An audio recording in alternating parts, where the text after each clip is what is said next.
Özaltay. Acemi Özaltay. Tamam. Diksiyonu kuvvetli kim var? Havaz aciz. Acize vardı. Hemen hadi. Avukatlık var. Mehmet Hocam gel ya. Gel hadi ilk görevi burada yap. Mehmet abi yap.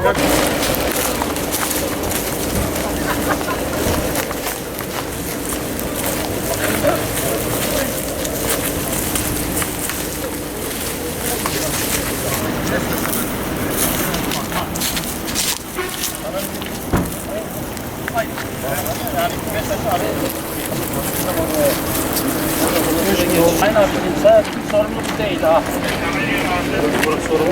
Bizim sorumluluk sadece bu değil. Bak şu yanımızda akıyor, ben çiftçiyim. Altına köyümüz var. Ne?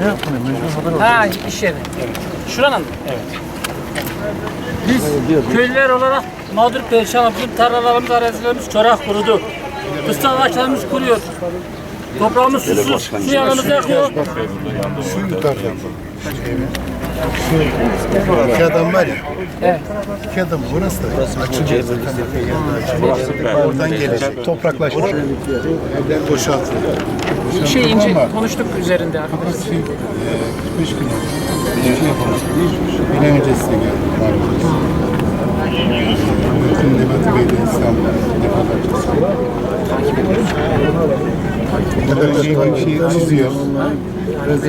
Fakat Sayın Bakanım şöyle bir şey, şimdi sık zaman geliyor ya, bekçiliği ve şey, halkın büyük çoğunluğunun 50-55 tane köy var dediğimiz köylerimiz. Buradan gider, sabah gider, akşam gider, akşama yatmaya gider, yayla gider. İşçi gelip gidiyor. Aşağı yukarı 15-20 kilometre fazladan dönüyor. Şimdi buradaki esnaf şikayetçi çünkü adamlar bakmış. Çünkü bu yol kapanınca gelen müşteri yok. Oradaki köyler perişan. Çünkü adam ne yapsın? Başka ilçeye 15 kilometredir. Gidemiyor. Otoban çıkışı Afet'ten dönmesi lazım. Bize de gelmesi için Afet'in yolu kullanması gerekir. Arada bir Burcuk yolumuz var. 5 kilometre kısaltabiliyor. Oraya da stabilize gerekiyor. İncirli yolumuz var. Şu anda kullanılan yol. O yol 15'te 20 kilometre arasında fark ettiriyor. Yol çok dar. Bazı yerlerde iki büyük araç yan yana zor geçiyor. Oranın genişlemesi. Genişlemesi. Sayın Bakanım bizim sadece burası turizm yaz sezonu olarak çalışıyoruz. Zaten fabrika olarak gelişmiş bir şey değil. Sadece yaz sezonu olduğu için biz sezonluk çalışıyoruz. Bizim de sezonumuz şu an başlıyor. Biz şu anda çok mağduruz. Esnaf olarak çok mağduruz. Köylü vatandaş geldi gelmedi. Halk Vatandaşımız hepsi perişan gelemiyor yani. yani. 45-50 gündür burada. Yani bu olay olmuş mu artık bu çocuğun adını koyun Sayın Bakanım. Bugün mü olur, yarın mı olur Allah için yani biz halk olarak size rica ediyoruz yani. Mümkün mertebe bu Ankara'da, İstanbul'da olsaydı başka bir şey olurdu ama Urfa olduğu için biz halk olarak küskünüz yani yapacak bir şeyimiz yok. Şimdi 5 kilometre ben bakıma gidiyorum 25 kilometre 25 tane kaza bela geçiriyorum. Bir motorum var her zaman arabada bırakmıyorum. Bakacağız şimdi bugün. Zaten Sayın Valimizle beraber AFAD Başkanımız da burada. Şimdi biz afetle ilgili boyutu için bakacağız. Yani yukarıda bir zaten boşaltılmış konutlar da var. Hem onların durumunun sürecin hızla ilerlemesi için hem de bu güzergahta ne yapılması gerektiği ilgili bir yerinde görelim dedik. Onun için geldik. Daha önce zaten belediye başkanımız milletvekillerimizle beraber gelmişlerdi diyor. Ankara'da da konuştum. Arkadaşlar da teknik olarak bir çalışma yürütüyorlar zaten. Yani bu bütün boyutlarını ortaya çıkartmak bakımından uzun bir güzergah var. Yani sadece burada bir kayayı kaldırmakla mesele çözülmüyor. Yani güzergahın üzerinde farklı riskler var.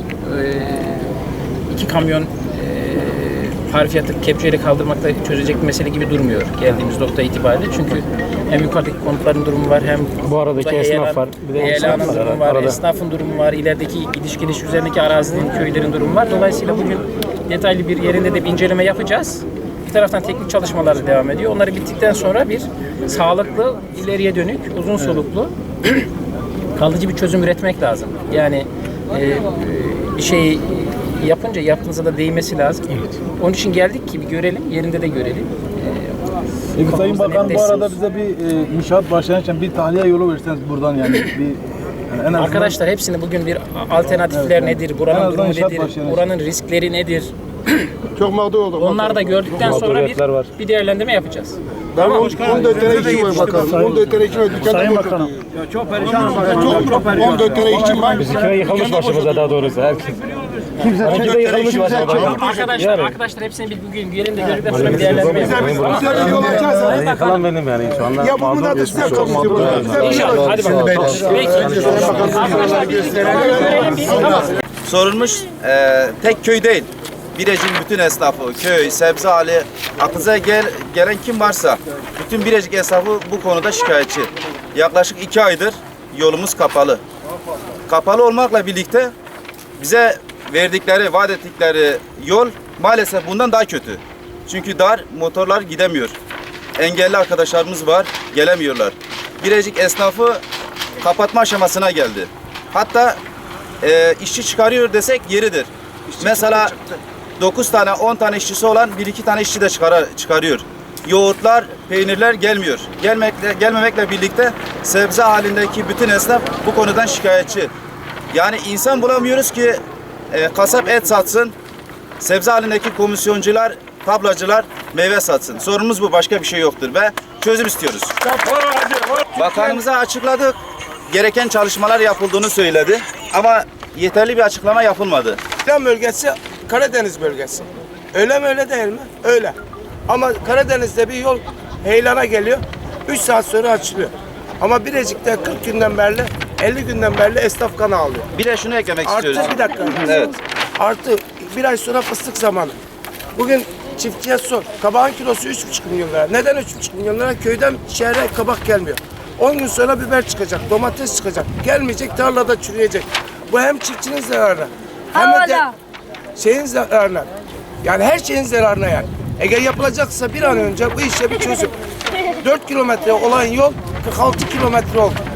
Aynı zamanda kalp krizi geçiren, hamile olan insanlar var. Sağlıkla ilgili sıkıntılar var. Bu insanlar sağlık yönünden ne yapacaklar? Buradan gelme 4 kilometre, oradan 46 kilometre. Gelene kadar ne olur yani bir kalp krizi geçiren adam? İnsan ne olur yani? Bir de şunu ekleyelim. Şimdi aynı şartlarda ülkemizin yani her kesiminde, özellikle mesela batı kesiminde diyelim veya bir başka bölgesinde, atıyorum Bolu'da, Rize'de, Ankara'da aynı şartlarda böyle bir ilçeler diyorum çünkü Harfeti'yi ve ondan sonra Bozova'yı artı 83 köyü birbirine bağlayan bu köyde aynı şartlarda bir yol kapanmış olsaydı, Bolu'da mesela Düzce'de diyelim ki böyle bir yol kapanmış olsaydı veya Antalya yolunda böyle bir heyelan olmuş olsaydı, gerçekten de böyle 2 ay hiç olduğu gibi görüyorsunuz. Siz çekin istersen tepeye kadar. Hiçbir şekilde bir gelişme olmadı. Aynı şartlarda kalıyor. Nasıl 2 ay önce bu taş düşmüşse yerinden kımıldamadı. Bunun için gerçekten de bir çözüm istiyoruz. Gerçek bir çözüm istiyoruz yani.